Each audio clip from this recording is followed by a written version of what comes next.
Exploding Dice Radio.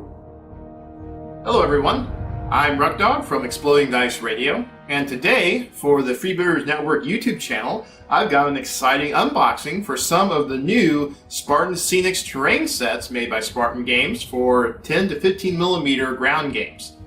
Now there's 3 sets that have been released. We're going to take a look at each one of them. First we have the Fortified Positions set, then we have the Residential Ruins, and then finally we have the Industrial Ruins. And of course I'm wearing my handy dandy Directorate shirt here because as part of this unboxing I'm going to be putting out some of my Planetfall miniatures so you can get a feel for how some of these terrain sets might work with your games.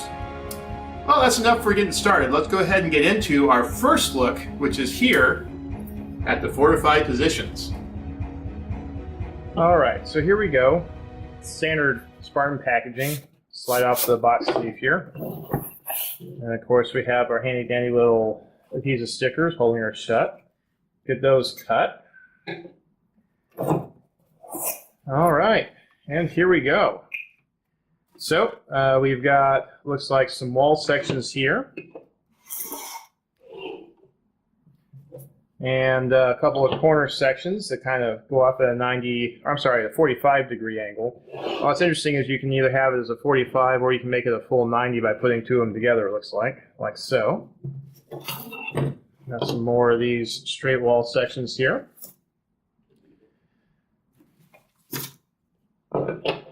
All right. Starting to look like a proper little fort there, isn't it? Let's slide this apart here a little bit. Get that all nice and lined up.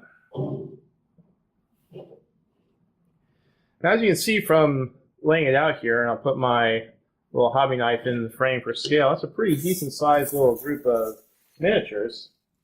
Now in addition, we've got some of these sandbags, like so, and also some of these look to be concrete barriers. So those can also be used to form a smaller fort, maybe a little depot or command post inside the main wall here. And then we also have these somewhat larger little revetments here. Now if you notice, these have a little bit of a smooth side to them here.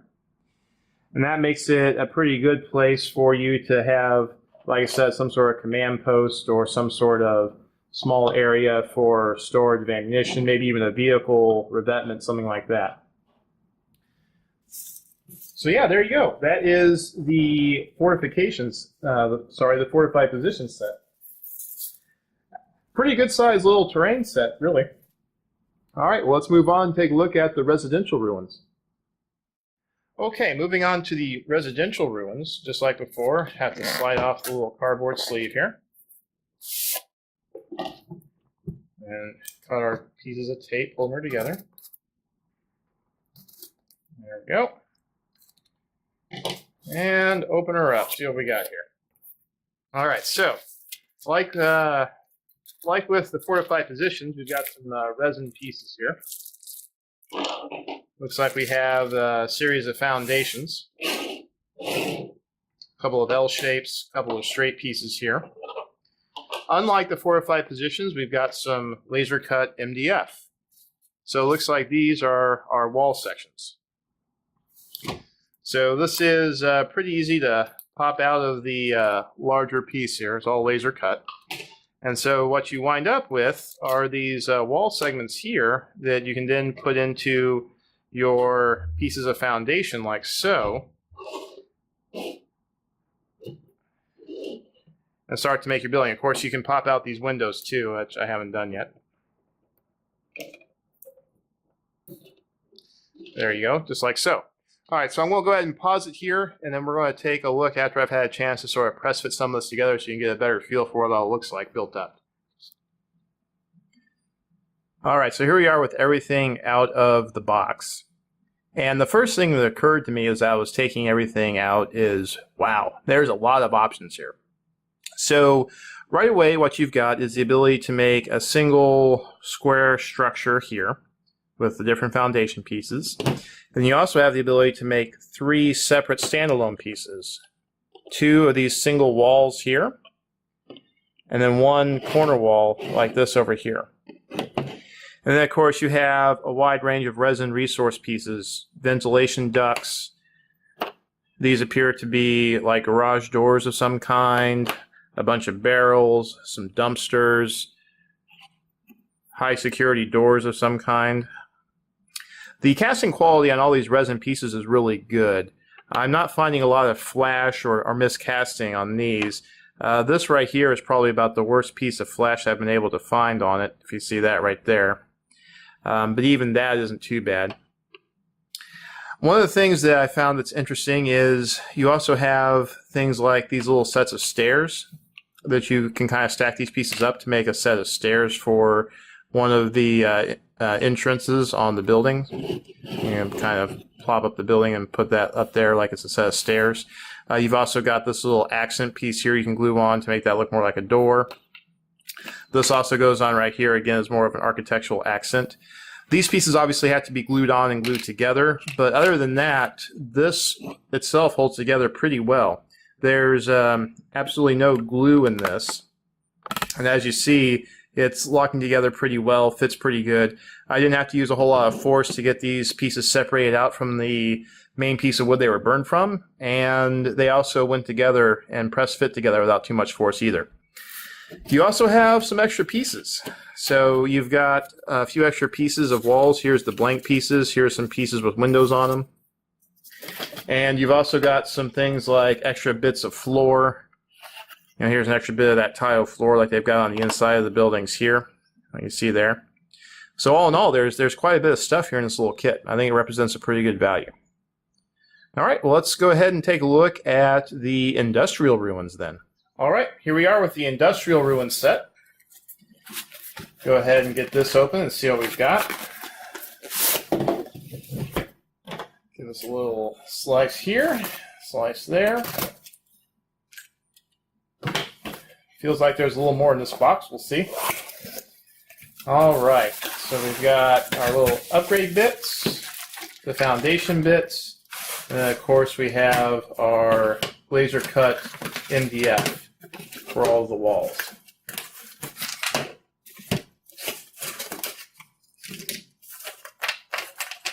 Couple more little bits there, and there we go. Set that aside for now. All right, so here's the foundation pieces. Now, if you'll notice, this is similar but different from the foundations that were included with the residential ruins. This, for example, is a new piece. Some of this looks the same. Like this, I'm pretty sure is the same from what was in the residential kit. So it's definitely a modular system. Of course, we have our customary baggies of upgrade parts here. All right, so we've got sort of some large crates. Something looks like a little bit of a skylight. A tank of some kind, water tank. A couple of air conditioning units. Similar to the before, that large garage door. A little dumpster of some kind. Really cool looking high security hatch there. And of course, everybody's favorite, the barrels. And then we have one more little baggie of upgrade parts here. All right, looks like we've got some sort of like ruined floor or ceiling section here. Some pipes and other assorted greeblies. Some really cool little tanks here. These even have a little flammable symbol on there. Not sure if you can see those very well or not. And then, of course, some other assorted rooftop air conditioners, air handlers, that sort of thing. All right, so I'm going to go ahead and take a second and kind of knock some of this together so we can get a better feel for what it looks like built up, and then we'll take another look. Okay, and here we are with the finished structure. Now, unlike the residential ruins that allowed you to produce either a set of walls and a small building, this is either this somewhat larger building here, or it can be done up as a series of individual walls. Now, and that's sort of illustrated here on the back. Here's the individual building, and then here is the series of walls. I chose to do mine as a single building, and as you can see, it's a decent sized building, kind of rotated around here, lets you see. You've got great detailing in the floors here. It should be possible to get infantry stands inside there if you really want to. Then you've got sort of this factory thing over here. That resin piece is just sort of sitting there right now. My guess is this is supposed to be the ruined floor in this more of the factory side of the building over here, and sort of fits in there real nice. Kind of gives it a nice effect there, I think. And of course, you can glue more of these little detail bits wherever you think they would fit along the walls. You know, this set of tanks might fit real well right there in that corner. You might be able to put one of these little high security door bits onto one of these door coverings right here. Make that look real good. But by and large, this is a pretty impressive little building. Now, I will say that I had a little more trouble getting this one put together than the housing unit. The pieces seem to fit a little tighter. I had to do a little trimming on some of the pegs to get everything to go together. Nothing too serious, only took a couple seconds, but it is something that I definitely noticed as being a little harder to do than with the residential kit.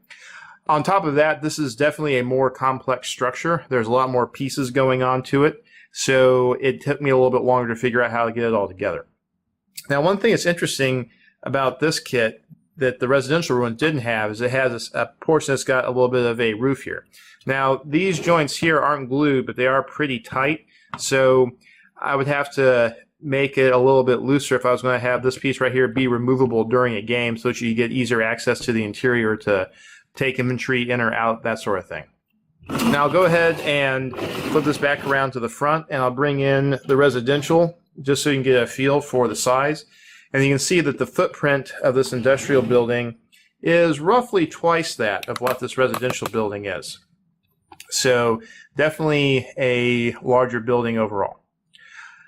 All right, well, now that we've got everything out and sort of put together, let's go ahead and set it up with some miniatures and see how it might look on a gaming table. All right, so here's a fun little setup that I've made with the various pieces of terrain, the industrial residential ruins and the fortified positions. What I've got laid out here is something like a little bit of a trench line being held by a few troops. This portion of the fortified position has been used to make a revetment for this large tank over here. A similar revetment on the other side is being occupied by an infantry stand. Then we've got various sandbags and then the jersey barriers over here that are being used to protect various infantry and vehicle units. And then all the way up there in the upper floor of the building, I've got some of the infantry hanging out in a forward observer post.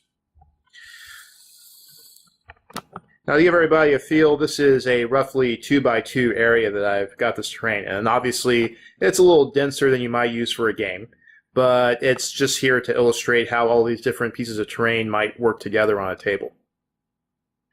I'll go ahead and pause here real quick and take a few close-up shots, put them in a little slideshow so you guys can get a closer look at how some of the stuff is working.